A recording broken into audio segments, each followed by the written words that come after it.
যদি আপনার লজ্জা না থাকে, আপনার হায়া না থাকে, তাহলে আপনি মানুষের সাথে খারাপ ব্যবহার করবেন। আপনার যে লজ্জা থাকে, হায়া থাকে, মানুষের সাথে খারাপ ব্যবহার করতে গেলে আপনার লজ্জা লাগবে ভিতরে। বুঝতে পারলেন? এই জন্য এই হাদিসটাকে পেশ করা। আর এই জন্যই মুহাম্মদ সাল্লাল্লাহু আলাইহি ওয়াসাল্লাম এই হাদিসে এই কথা বলেছেন, সবচেয়ে মর্যাদা সম্পন্ন ব্যক্তি সে যে সবচেয়ে বেশি পরহেজগার। আল্লাহ তাআলার নিকট ওই ব্যক্তি সবচেয়ে মর্যাদা সম্পন্ন ব্যক্তি যেই ব্যক্তি সবচেয়ে বেশি পরহেজগার, মানে আল্লাহকে ভয় করে। এক কথাই কোরআন ও সুন্নাহর উপর অটল থাকার নাম হলো পরহেজগার। ইসলামের এবং কোরআন সুন্নাহর প্রত্যেকটা বিধানকে পুঙ্খানুভাবে মানার নাম পরহেজগার বলা হয়, এবং আল্লাহর ভয়কে পরহেজগার বলা হয়। পরহেজগারের একাধিক অর্থ রয়েছে। আর তিনি এইটাও বলেছেন যে, আর তিনি বললেন, তোমাদের মধ্যে সবচেয়ে উত্তম ব্যক্তি সেই যার চরিত্র সুন্দর। আল্লাহ রাসূল সাল্লাল্লাহু আলাইহি ওয়াসাল্লাম বললেন, পৃথিবীর মানুষ, তোমাদের মধ্যে যে সমস্ত মানুষ আছে তাদের মধ্য থেকে উত্তম ব্যক্তি হলো ওই ব্যক্তি যার চরিত্র সবচেয়ে সুন্দর। যাদের চরিত্র সুন্দর, এই বিষয়ে আল্লাহর নবী সাল্লাল্লাহু আলাইহি ওয়াসাল্লাম হাদিসে উল্লেখ করলেন। এবং আল্লাহর নবী সাল্লাল্লাহু আলাইহি ওয়াসাল্লাম যাদের চরিত্র সুন্দর, যাদের চরিত্র ভালো, এদের বিষয়ে কিছু পুরস্কারের কথা হাদিসের মধ্যে উল্লেখ করে বললেন। আন আয়েশা রাদিয়াল্লাহু তাআলা আনহা, আয়েশা রাদিয়াল্লাহু তাআলা আনহা থেকে বর্ণিত, قالت سمعت رسول الله صلى الله عليه وسلم, আয়েশা রাদিয়াল্লাহু তাআলা আনহা বললেন, আমি রাসূল সাল্লাল্লাহু আলাইহি ওয়াসাল্লামকে বলতে শুনেছি, ইয়াকুলু ইন্নাল মুমিনা লা ইউদরিকু বিহুসনি খুলুকিহি, অবশ্যই মুমিন তার সদা চরিত্রতার কারণে দারজাতাস সাইমিল কাইমি, দিনে নফল রোজাদার এবং রাতে নফল ইবাদতকারীর মর্যাদা পেয়ে থাকে। সুবহানাল্লাহ। যদি পৃথিবীর মধ্যে আলোচনার ভূমিকা যেটা রেখেছিলাম, সবচেয়ে বেশি পরহেজগার সে হলো আল্লাহ তাআলার নিকট একজন ভালো মানুষ, আর যার চরিত্র সবচেয়ে সুন্দর সেও হলো আল্লাহ তাআলার নিকট একজন ভালো মানুষ। তাহলে এইখানে মুমিনের কথা এসেছে। প্রথম পর্বে যে কথা গিয়েছিল মুমিনের কথা গিয়েছিল, আলোচ্য আয়াতের প্রথম অংশে গিয়েছিল মুমিনের কথা। মুমিন তো তারা যারা আল্লাহ ও তার রাসূলের বিধানগুলোকে, কোরআন এবং সুন্নাহর বিধানগুলোকে পুঙ্খানুভাবে মেনে আমল করে। আর তারা হলো মুমিন। যারা আল্লাহকে ভয় করে প্রকৃতভাবে, তারা হলো মুমিন।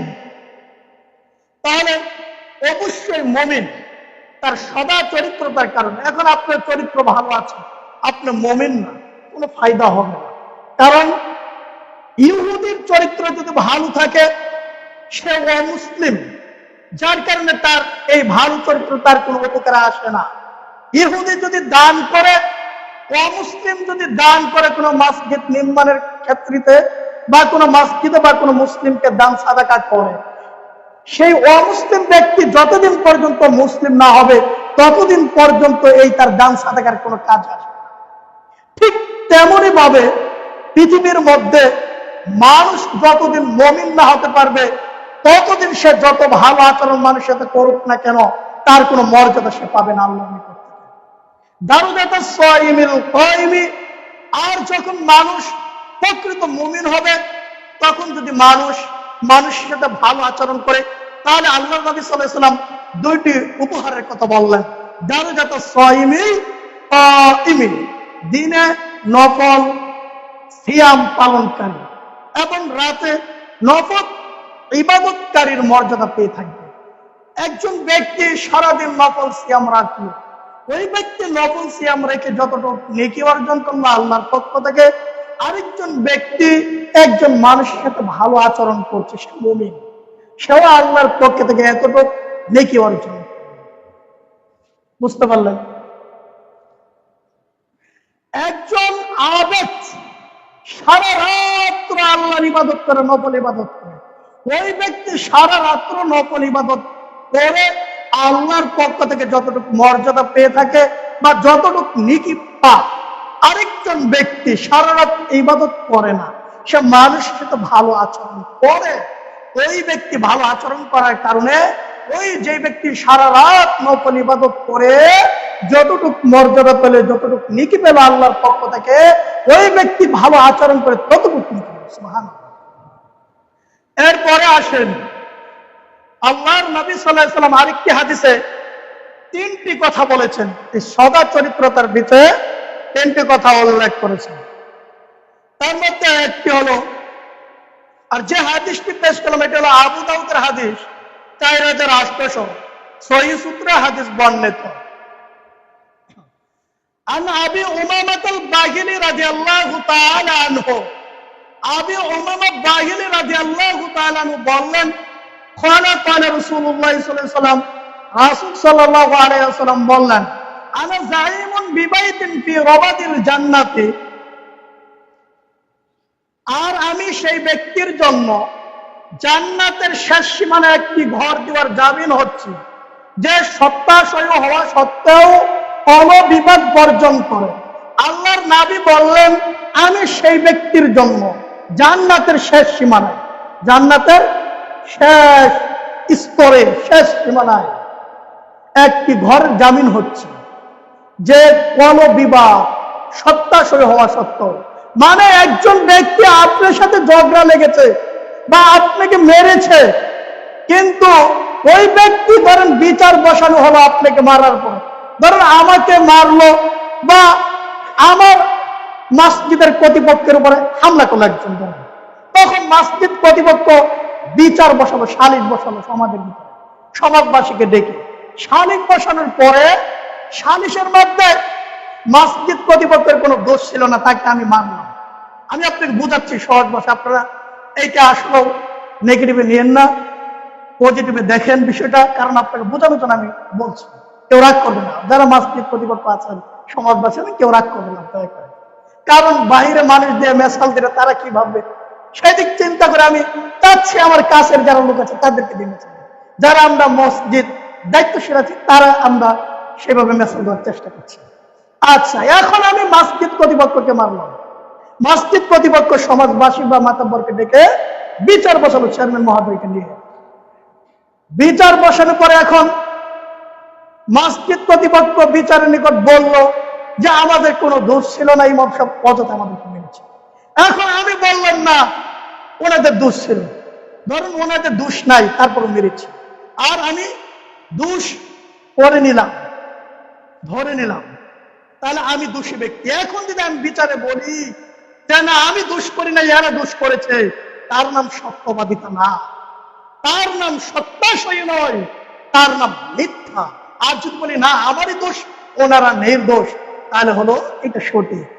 এই সত্যাসয়ী যারা হবে, হওয়ার পরেও যারা কলবিবাদ বর্জন করবে না, কলবিবাদ মানে ঝগড়া ফাসাদে যাবে না, আল্লাহ তাদের জন্য জান্নাতের শেষ সীমানা একটি ঘর দেওয়ার জন্য জামিন হচ্ছে।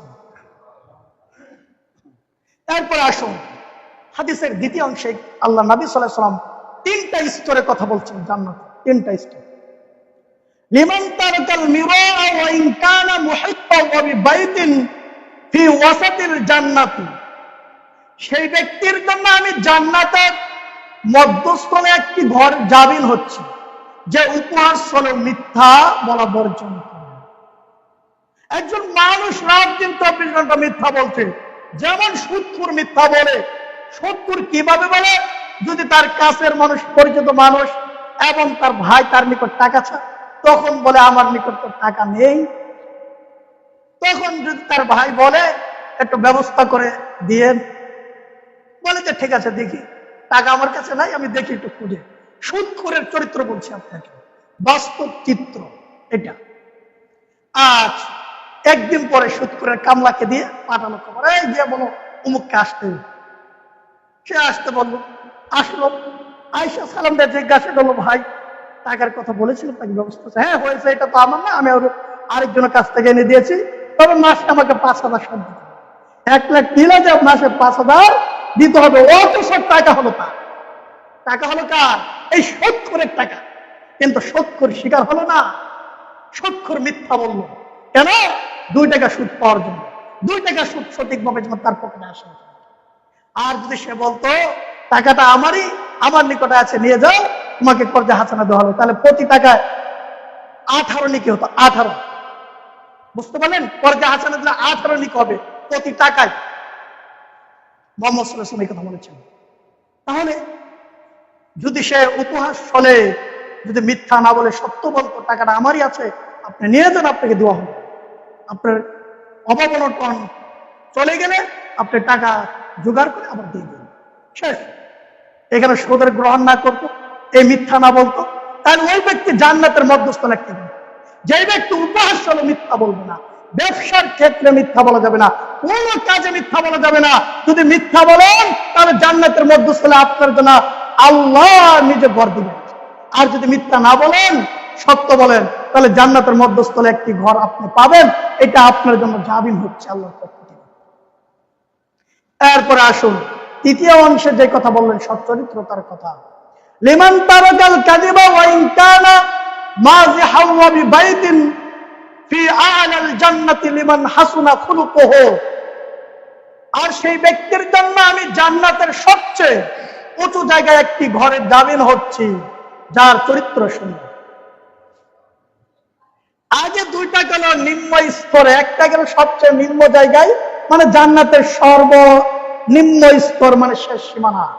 দ্বিতীয়টা গেল মধ্যস্থলে, তৃতীয়টা গেল সবচেয়ে উপরে। কেন গেল? তাহলে বুঝতে হবে ওই 2টার চেয়ে বেশি পাওয়ার হলো কি? সুন্দর চরিত্র। আপনার যখন সুন্দর চরিত্র হবে তখন আপনি কোনোদিন মিথ্যা বলবেন না, আপনি মানুষের সাথে কোনো বিবাদ করবেন না, আপনি উপহাস হলেও মিথ্যা বলবেন না। এই জন্য 3 নম্বর স্তরটা আল্লাহ রাসূল সাল্লাল্লাহু আলাইহি ওয়াসাল্লাম বলেছেন সবচেয়ে বড়। হাদিস আবু দাউদ 4802, তিরমিজি 1993, ইবনে মাজাহ 150, বাইহাকি সহিহ তারগিব 133। আলোচনা সংক্ষেপ, এই বিষয়ে আজকে শেষ দিয়ে দেব ইনশাআল্লাহ। এই জন্য সংক্ষেপে বলছি, এত বোঝাচ্ছি না। এরপরে আসেন আন জাবির রাদিয়াল্লাহু তাআলা আনহু, জাবির রাদিয়াল্লাহু তাআলা হতে বর্ণিত, আল্লাহ রাসূলুল্লাহ সাল্লাল্লাহু আলাইহি ওয়াসাল্লাম, আল্লাহ রাসূল সাল্লাল্লাহু আলাইহি ওয়াসাল্লাম বললেন, ক্বালা ইন্না মিন আহিব্বাকুম ইলাইয়া ওয়া আকরাবিকুম মিন্নি মাজলিসান ইয়াউমাল কিয়ামাতি আহাসিনাকুম আখলাকান ওয়া ইলাইয়া আবগাদাকুম মিন্নি ওয়া ইলাইয়া আবগাদাকুম ওয়া ইলাইয়া আবআদাকুম মিন্নি মাজলিসান ইয়াউমাল কিয়ামাতি সারসারুন। আল্লাহর নবী সাল্লাল্লাহু আলাইহি ওয়াসাল্লাম বললেন, তোমাদের মধ্যে আমার নিকট, তোমাদের মধ্যে আমার প্রিয়তম এবং কিয়ামতের দিন অবস্থানে আমার নিকটতম ব্যক্তিদের কিছু সেই লোক হবে যারা তোমাদের মধ্যে চরিত্রে শ্রেষ্ঠ। এটা মুহাম্মদ সাল্লাল্লাহু আলাইহি ওয়াসাল্লাম। মুহাম্মদ সাল্লাল্লাহু আলাইহি ওয়াসাল্লাম বললেন, পৃথিবীর মানুষ তোমাদের মধ্যে, পৃথিবীর মানুষ তোমাদের মাঝে আমার প্রিয়তম, মানে আমার অত্যন্ত কাছের মানুষ তারা। প্রিয়তম মানে কি? কাছের বোঝায়, বুঝতে পারলেন? কাছের মানুষ তারা। এবং কিয়ামতের দিন আমার নিকটতম ব্যক্তিদের কিছু সেই লোক হবে, আমার নিকটে কিয়ামতের দিন অবস্থান করবে কিছু সেই ব্যক্তিরা যারা তোমাদের মধ্যে চরিত্রে শ্রেষ্ঠতম, যারা তোমাদের মধ্যে চরিত্রে ভালো। এটা মুহাম্মদ সাল্লাল্লাহু আলাইহি ওয়াসাল্লাম। যদি আমার আপনার চরিত্র ভালো হয় তাহলে আমি আর আপনি বিচারের ময়দানে মুহাম্মদ সাল্লাল্লাহু আলাইহি ওয়াসাল্লামের কাছে যাব। এটা মুহাম্মদ সাল্লাল্লাহু আলাইহি ওয়াসাল্লাম হাদিস দ্বারা বোঝানো। এরপরে আসেন ইলাইয়া ওয়া আবআদাকুম মিন্নি ইয়াউমাল কিয়ামাতি সারসারুন ওয়াল মুতাশাদ্দিকুন ওয়াল মুতাফাইহিকুন। ক্বালু ইয়া রাসূলুল্লাহ ক্বাদ আলিমনা সারসারুন ওয়াল মুতাশাদ্দিকুন ফামাল মুতাফাইহিকুন ক্বালাল মুতাকাব্বিরুন। এরপর আল্লাহ রাসূল সাল্লাল্লাহু আলাইহি ওয়াসাল্লাম বললেন, তোমাদের মধ্যে আমার নিকট ঘৃণাতম এবং কিয়ামতের দিন অবস্থানে আমার নিকট থেকে দূরতম হবে তারা যারা অনর্থক অত্যাধিক আবল তাবল বলে ও বাজে বকে, এমন বাচাল ও বকাটে লোক। আর যারা অলস বলে কায়দা করে টেনে টেনে কথা বলে, ক্বালাল মুতাকাব্বিরুন, আর অনুরূপ অহংকারী। মুহাম্মদ সাল্লাল্লাহু আলাইহি ওয়াসাল্লাম এই কথা বললেন, তোমাদের মধ্যে আমার নিকট ঘৃণিতম, মানে তোমাদের মধ্যে যে সমস্ত মানুষেরা মানুষের সাথে ভালো ব্যবহার করে না, তারা হলো আমার নিকট ঘৃণিতম ব্যক্তি, পচা ব্যক্তি। কিয়ামতের দিন আমার নিকট থেকে দূরতম হবে। কিয়ামতের দিন আমার নিকট এবং আমার কাছে থেকে এরা দূরে চলে যাবে, যাদের চরিত্র অসুন্দর এবং যারা বাজে, বাচাল ও বকাটে, এমন যারা অনর্থক অত্যাধিক আবল তাবল বলে, যারা বেশি কথা বলে, যারা অত্যাধিক কথা বলে, যারা বাজে বকে, বাজে কথা বলে, এমন ব্যক্তিদের কথা বলছে। বা বাচাল, বাচাল বোঝেন, যারা বারবার কথা বলতে, ঘন ঘন কথা বলতে, এদেরকে বাচাল বলে। বুঝতে পারলেন? এরপর আসেন যারা আলস বলে কায়দা করে টেনে টেনে কথা বলে, এই চরিত্র বেশি অনেক মানুষের নিকট আছে। আছে কি নাই? আলস বলে কায়দা করে, বুঝেন, একজন ব্যক্তির ভালো কিছু দেখতে পারে না। বুঝতে পারলেন? একজন ব্যক্তির সাথে আপনি ঝগড়া লেগেছেন, তাকে দেখলে আপনি ওর পাশ দিয়ে যাচ্ছে, আপনি বসে আছেন দোকান পরে, তাকে দেখে আপনি টেনে টেনে কথা বলছেন, তার নাম আলস বলে টেনে টেনে কথা বলা। ক্বালাল মুতাকাব্বিরুন, অনুরূপ অহংকারীরা। অহংকারীরা আল্লাহ রাসূল সাল্লাল্লাহু আলাইহি ওয়াসাল্লামের নিকট থেকে দূরতম থাকবে বিচারের মধ্যে, কিন্তু কাছে থাকবে কারা? যারা সৎ চরিত্রবান। আল্লাহ রাসূল সাল্লাল্লাহু আলাইহি ওয়াসাল্লামের নিকট প্রিয়তম ব্যক্তি হলো তারা যারা তোমাদের মধ্যে চরিত্রে শ্রেষ্ঠতম। এই কথা আল্লাহ রাসূল সাল্লাল্লাহু আলাইহি ওয়াসাল্লাম বললেন। পৃথিবীর মানুষ তোমাদের মধ্যে যারা চরিত্র শ্রেষ্ঠতম, তারা বিচারের ময়দানে আমার নিকটে থাকবে এবং তারা হলো ভালো মানুষ। বুঝতে পারলেন? এরপরে আসেন হাদিস তিরমিজি শরীফ 2018, তাবারানী সহিহুল জামে 179। তারপরে আসেন আল্লাহর নবী সাল্লাল্লাহু আলাইহি ওয়াসাল্লাম হাদিসের মধ্যে আরো উল্লেখ করে বললেন, আন জাবির রাদিয়াল্লাহু তাআলা আনহু, জাবির রাদিয়াল্লাহু তাআলা হতে বর্ণিত, قال قال رسول الله صلى الله عليه وسلم, রাসূল সাল্লাল্লাহু আলাইহি ওয়াসাল্লাম বললেন, ইন্নাল্লাহ জামিলুন ইউহিব্বুল জামাল ওয়া ইউহিব্বু মাআলিল উমুরি ওয়া ইয়াকরাহু ফাসাফাহা। ইন্নাল্লাহ জামিলুন ইউহিব্বুল জামাল, নিশ্চয় আল্লাহ তাআলা সুন্দর, তিনি সৌন্দর্যকে পছন্দ করেন। আল্লাহ বললেন আমি সুন্দর। নিশ্চয় মানে কি? চ্যালেঞ্জ। নিশ্চয় মানে কি? চ্যালেঞ্জ। দেখেন না, ওই যে বাসে বসে যে চ্যালেঞ্জ থাকলো, যদি বাসে যদি হানাফিরা জিতে তাহলে তারা আহলুল হাদিস হবে, আর যদি আহলুল হাদিসটা হেরে যায় তাহলে তারা ওই যে দলিলে বাসে লিখিত থাকে যে উপহার দেওয়ার কথা, সেটা তারা মেনে নিবে, সেই পরাজয় মেনে নিবে।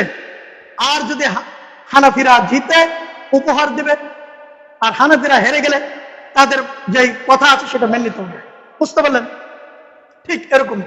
তাহলে আল্লাহ রাসূল সাল্লাল্লাহু আলাইহি ওয়াসাল্লাম বললেন, নিশ্চয় আল্লাহ তাআলা সুন্দর, তিনি সৌন্দর্যকে পছন্দ করেন। নিশ্চয় মানে চ্যালেঞ্জ করা হয়। বুঝতে পারলেন? অবশ্যই এগুলো চ্যালেঞ্জ হয়। ওয়া ইউহিব্বুল উমুরি ওয়া ইউহিব্বু মাআলিল উমুরি ওয়া ইয়াকরাহু সাফসাফাহা, তিনি সুউচ্চ চরিত্রকে ভালোবাসেন এবং ঘৃণা করেন নোংরা চরিত্রকে। মুহাম্মদ সাল্লাল্লাহু আলাইহি ওয়াসাল্লাম বললেন, আমি সুউচ্চ চরিত্রকে ভালোবাসি, ভালো চরিত্রকে ভালোবাসি, আর নোংরা চরিত্রকে ঘৃণা করি, নোংরা আচরণকে ঘৃণা করি। শুধু মুহাম্মদ সাল্লাল্লাহু আলাইহি ওয়াসাল্লাম করেন নাই, শুধু আল্লাহ নিজেও করেন। আল্লাহ নিজেও সৎ চরিত্রকে ভালোবাসেন, আর অসৎ চরিত্রকে আল্লাহ নিজেও ঘৃণা করেন। তিনি আরো বললেন, মানুষকে সুন্দর চরিত্রের চাইতে শ্রেষ্ঠ সম্পদ অন্য কিছু দান করা হয় না। আল্লাহ নবী সাল্লাল্লাহু আলাইহি ওয়াসাল্লাম বলেন, পৃথিবীর মানুষ তোমাদেরকে সুন্দর চরিত্রের চেয়ে শ্রেষ্ঠ সম্পদ অন্য কিছু দান করা হয়নি। এই কথা মুহাম্মদ সাল্লাল্লাহু আলাইহি ওয়াসাল্লাম বললেন। আল্লাহ রাসূল সাল্লাল্লাহু আলাইহি ওয়াসাল্লাম মন্দ অশ্লীলবাসী ছিলেন না। তিনি বলতেন, তোমাদের মধ্যে সর্বশ্রেষ্ঠ সেই ব্যক্তি যারা তোমাদের সকলের মধ্যে চরিত্রে শ্রেষ্ঠতম। মুহাম্মদ সাল্লাল্লাহু আলাইহি ওয়াসাল্লাম এই কথা বললেন, পৃথিবীর মানুষ, আমি নবী মুহাম্মদ মন্দ অশ্লীলবাসী ছিলাম না। আমি নবী মুহাম্মদ সাল্লাল্লাহু আলাইহি ওয়াসাল্লামের চরিত্র শোনো তোমরা। আমি নবী মুহাম্মদ সাল্লাল্লাহু আলাইহি ওয়াসাল্লাম উত্তম চরিত্রের অধিকারী ছিলাম।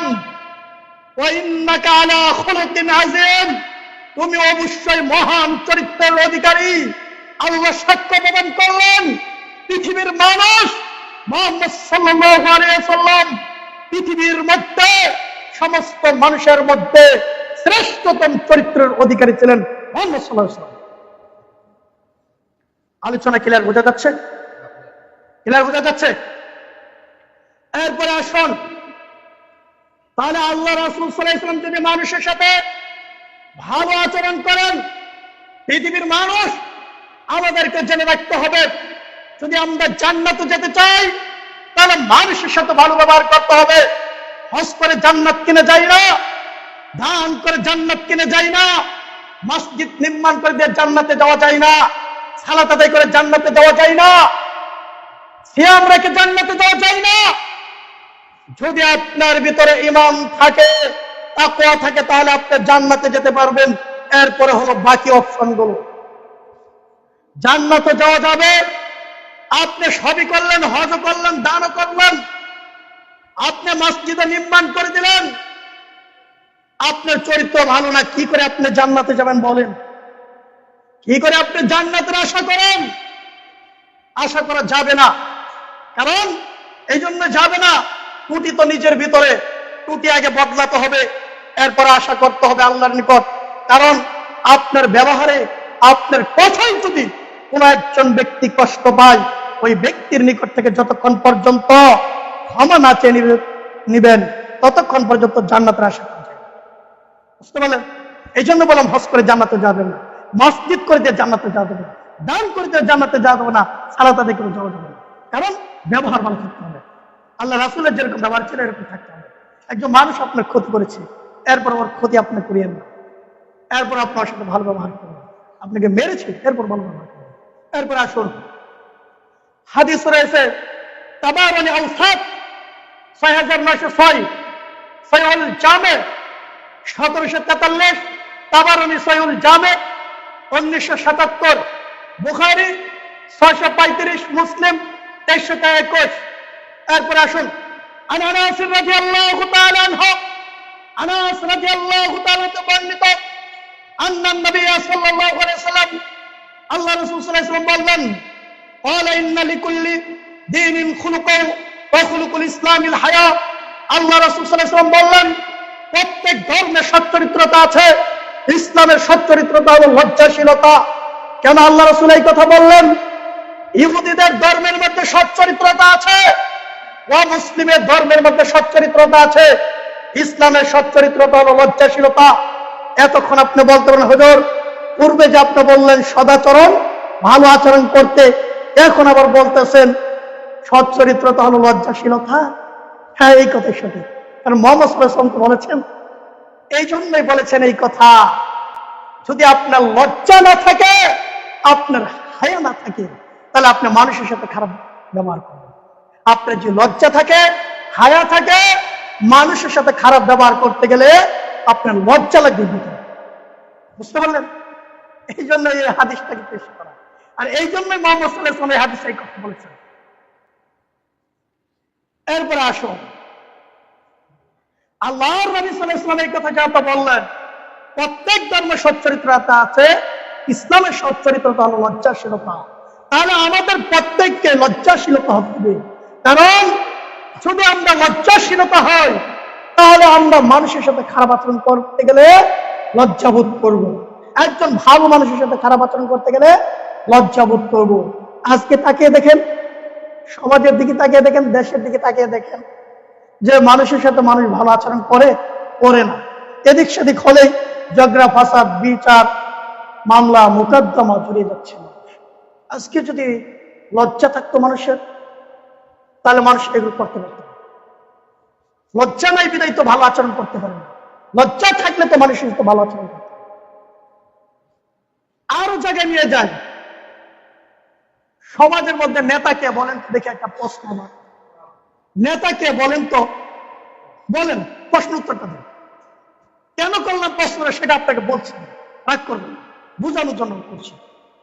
যদি সমাজের নেতা ইমাম হয়ে থাকে, এই নেতার দায়িত্ব কি আল্লাহর পক্ষ থেকে আসে না মানুষের? বলেন তো, আল্লাহর পক্ষ থেকে আসে না মানুষে দেয়? কথার উত্তর দিতে হবে। যদি আমি কথা জিজ্ঞাসা করি তাহলে সেটা বলা যাবে, আর নয় খুতবা চলাকালীন অনর্থক বলা যাবে না। বুঝতে পারলেন? হাদিসে এরকম আছে, আছে এই কথা শুনে। তাহলে ইমাম যদি সমাজের নেতা হয়, ইমামের সাথে মানুষ ভালো আচরণ করে। বর্তমান প্রেক্ষাপটে দেখেছেন, একজন ইমামকে একদম মেরে ফেলেছে, ইমামকে মেরে ফেলেছে। কোন জেলার ঘটনা সঠিক আমি দেখতে পারিনি, কিন্তু ইমামকে মারা হয়েছে নোয়াখালী, হ্যাঁ, নোয়াখালীর ঘটনা ভাই বলতে পারলাম। কিন্তু আমি নেটে দেখেছি ইমামকে মেরেছে কেন? ইমাম রাজনীতির বিপক্ষে বক্তব্য দিয়েছিল, আল্লাহ গণতন্ত্রের বিপক্ষে কথা বলেছিল। গণতন্ত্র যে হারাম আপনি জানেন না? সূরা মাইদার 50 নং আয়াত আপনি জানেন না গণতন্ত্র যে হারাম? এই দেশের মাটিতে যত আলেম গণতন্ত্র করছে সবগুলো কোরআনকে অস্বীকার করে, রাসূল হাদিসকে অস্বীকার করে। মুহাম্মদ সাল্লাল্লাহু আলাইহি ওয়াসাল্লাম এইভাবে রাজনীতি করেন নাই।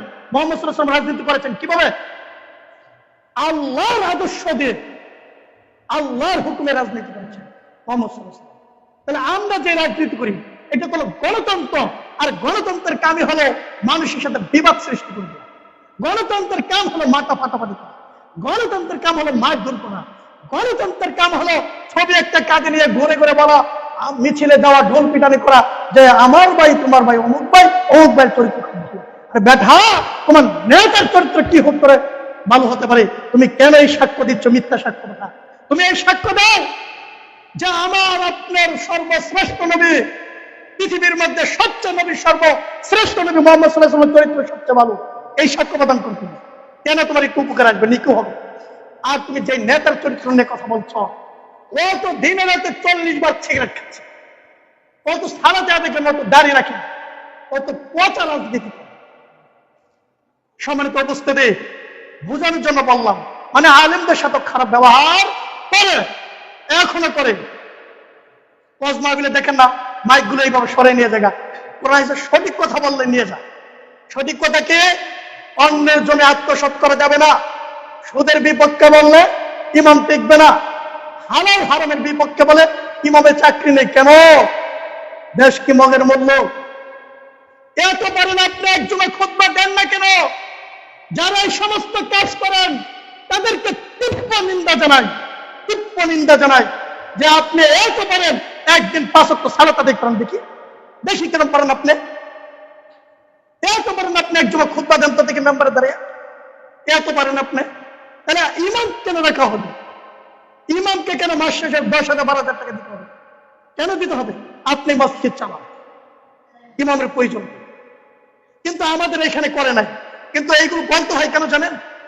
দেশের যে পরিস্থিতি, বিভিন্ন মানুষ কমেন্টে লিখে এইগুলো যে বর্তমান প্রেক্ষাপট নিয়ে কেন কথা বলেন না, কেন বলেন না? আমাকে দুইটা প্রশ্ন করেছে, গেছে আমার লাইভে দেখিয়ে আপনারা প্রশ্ন করছে কি না করছে, যে হুজুর বর্তমান যে চিন্তায় হচ্ছে এগুলো বিষয়ে কথা বলেন না। চাঁদা না দিলে মানুষের শোধ করে নিচ্ছে, সামনে এগিয়ে বসেন, কাতার ধরে বসেন। তাহলে এই বিষয়গুলো কেবল ইনশাল্লাহ আসবে, এইটা হাদিস দ্বারা প্রমাণ করে দিব। আগামী জুমার পরে জুমায় আসবে ইনশাআল্লাহ। যারা আত্মসাৎ করে তাদেরকে মুহাম্মদ সাল্লাল্লাহু আলাইহি ওয়াসাল্লাম কতটুকু নিকৃষ্ট জাতি বললেন, তাদেরকে কত নিন্দা করেছে মুহাম্মদ সাল্লাল্লাহু আলাইহি ওয়াসাল্লাম, সেটা থাকুক এই সামনের জুমার পরে জুমার পেশ করবো ইনশাআল্লাহ। ঋণের বোঝা নৈক্য সোজা আলোচনা শেষ। বুঝতে পারলেন? অলরেডি আলোচনা লিখে কমপ্লিট হয়ে গেছে। এবং আরেকটি বিষয় আমাদের কমিটির বলেছিল, সেই বিষয়টা আমি দিব, ওয়াদা করেছিলাম যে জাহান্নামের আলোচনার ভিতরে দিব, সেটাও দিব। সেটা হলো জুমার কতিপয় বিধান, সেটাও দিব ইনশাআল্লাহ। কারণ জাহান্নামের আলোচনা শেষ হওয়ার আগেই দিয়ে দিব, কারণ 10 জুমা তো যাবে, 10 জুমার উপরে লাগবে, তার মধ্যে আমি ফাঁকে দিয়ে দিব। কারণ ওই বিষয়টা এখনো শেষ হয়নি লিখা, লিখে ফেলেছি, কিন্তু 2টি হাদিস বাকি আছে। এখন হাদিসও বের করা শেষ, হাদিস নাম্বারে টুকা আছে, কিন্তু খালি লিখ এই সময়টুকু পাচ্ছি না। যার কারণে আর কি দেরি হচ্ছে বিষয়টা, ওইটাও দেবেন। এরপরে আসুন, যে কথা আপনাকে বললাম, আল্লাহর নবী দুইটি আমলের কথা বললেন একজন সাহাবীকে, আপনাকে দুইটি আমলের কথা বলে আমি বক্তব্য ছেড়ে দেব আর আলোচনা ওইখানে শেষ করে দেব। এরপর আসুন,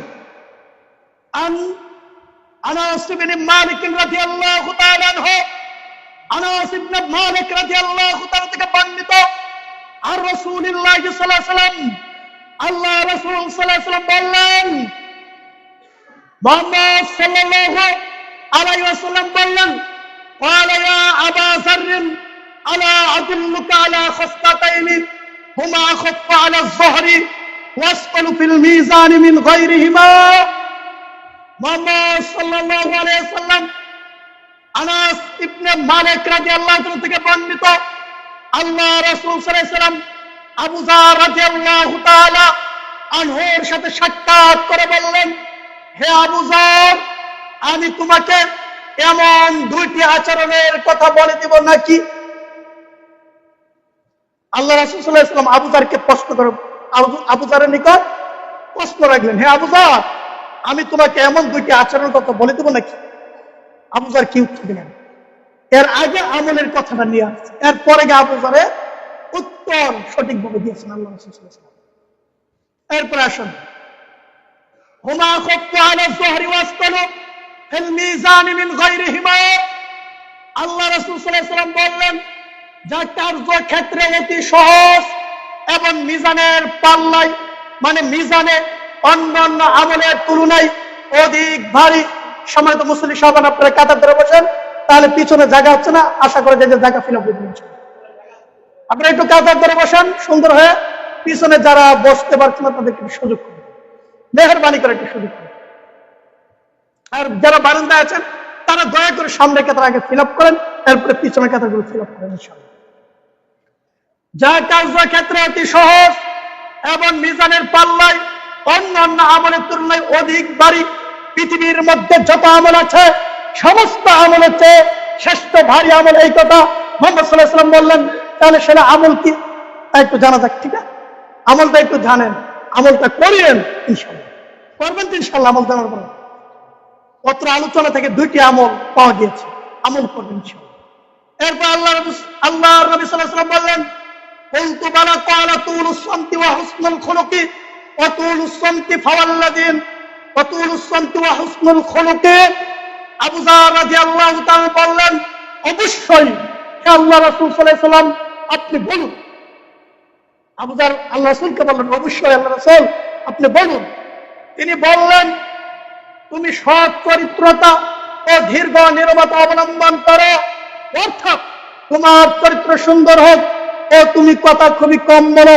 আল্লাহ রাসূল আবু যারকে দুইটি উপদেশ দিয়ে গেলেন, আবু যার শোনো, তুমি তোমার যে চরিত্র আছে এটা সুন্দর হোক, তোমার চরিত্র সুন্দর হোক, মানে আমাদের চরিত্র সুন্দর হতে হবে যদি জান্নাতে যেতে চান। বুঝতে পারলেন? যদি আমরা জান্নাতে যেতে চাই চরিত্র সুন্দর হতে হবে, কথা খুবই কম বলতে হবে, প্রয়োজন ব্যতীত কথা বলা যাবে না। কেন যাবে না? প্রতিটি কথা রেকর্ড হচ্ছে, প্রতিটা কথা রেকর্ড হচ্ছে। ভালো বলছেন না খারাপ বলছেন, প্রয়োজনে বলছেন না অনর্থক বলছেন, প্রতিটা কথা রেকর্ড হচ্ছে। প্রতিটা কথা লিখে রাখার জন্য দুইজন ফেরেশতা আল্লাহ নিযুক্ত করে দিয়েছেন। সব বিষয়গুলো, গুনার গুলো, ভালো গুলো, মন্দটা এবং ভালোটা, ওইটা লিখে রাখার জন্য আদেশ করেছেন দুইজন ফেরেশতাকে, আর দুইজন ফেরেশতা আপনার সাথে আছে। এজন্য এই কথা খুব হিসাব এবং প্রযুক্তি মিলিয়ে বলতে হবে, প্রয়োজন ব্যতীত কথা বলা যাবে না, চরিত্র সুন্দর হতে হবে।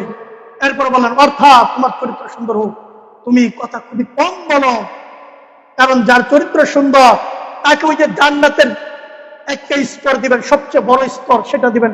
আল্লাহ নবী সাল্লাল্লাহু আলাইহি ওয়াসাল্লাম হাদিসে বলেছেন, সবচেয়ে উঁচু থেকে একটি ঘর দিবেন তাকে যার চরিত্র সুন্দর।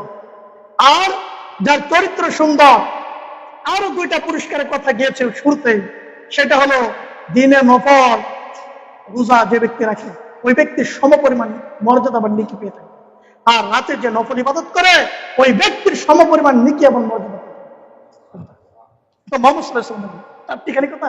এরপরে আসুন মোহাম্মদ সাল্লাল্লাহু আলাইহি ওয়াসাল্লাম চ্যালেঞ্জ করলেন, মিজানের পাল্লায় অন্য অন্য আমলের তুলনায় অধিক ভারী হবে।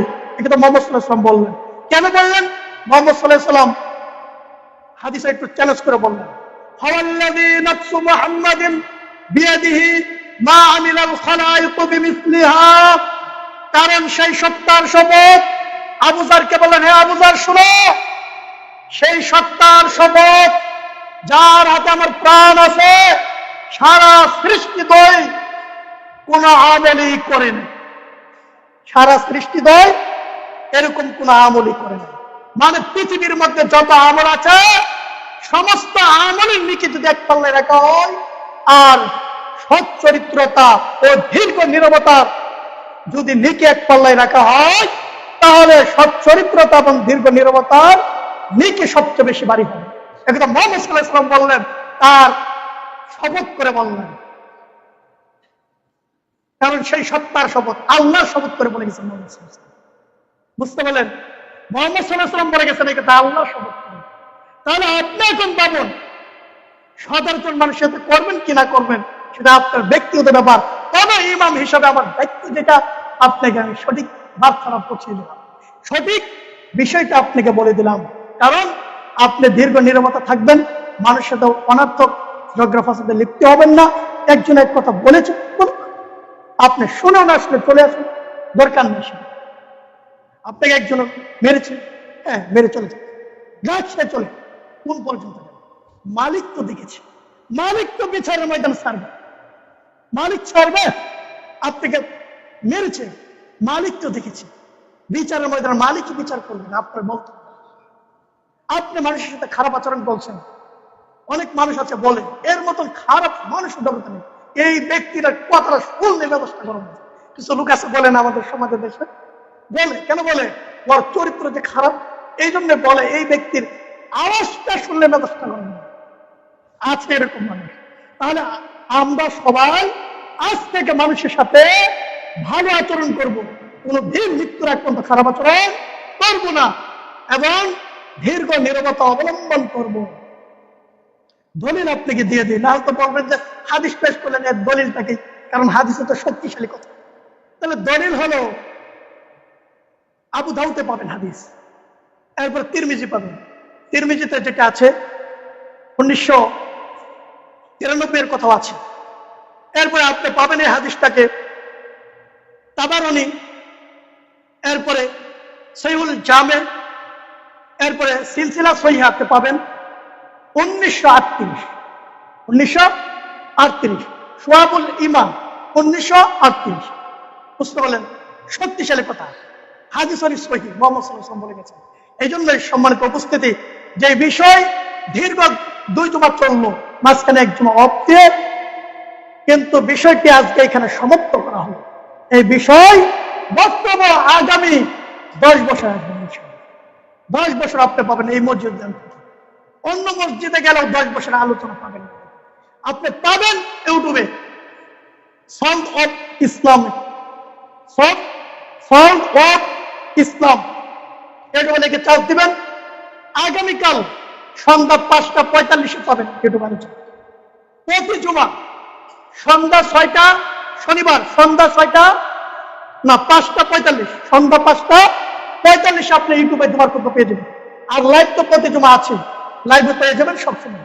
লাইভ আপনি লিখবেন আইডি হাফেজ মাওলানা সিরাজুল ইসলাম, বাংলায় লিখবেন হাফেজ মাওলানা সিরাজুল ইসলাম, আপনি লাইভ ঘরে বসে দেখতে পাবেন। মা বোনদেরকে লাইভ দেখার জন্য অনুরোধ করবেন। কেন?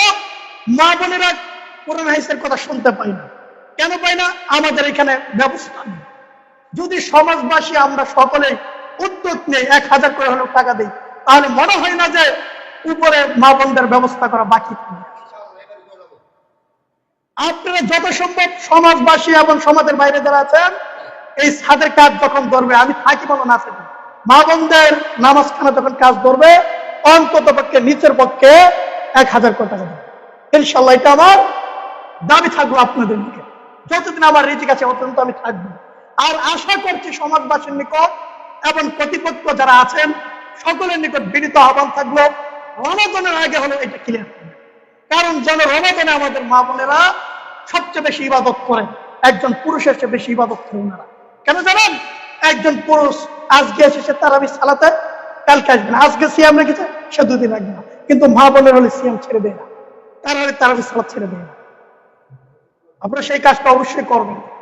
আর মা বোনদেরকে আলোচনা শোনার জন্য আপনারা লাইভে আমার আইডি নামায় দিবেন, নামায় দিয়ে দেখিয়ে দিবেন, এইভাবে ছবি পাবেন। আপনি প্রথমে আপনাদের এখানে প্রথম যে খুতবা দিয়েছিলাম ওই খুতবার লোগো দিয়ে ছবি দেবেন, সেটা দিয়ে আপনারা পাবেন ইনশাল্লাহ।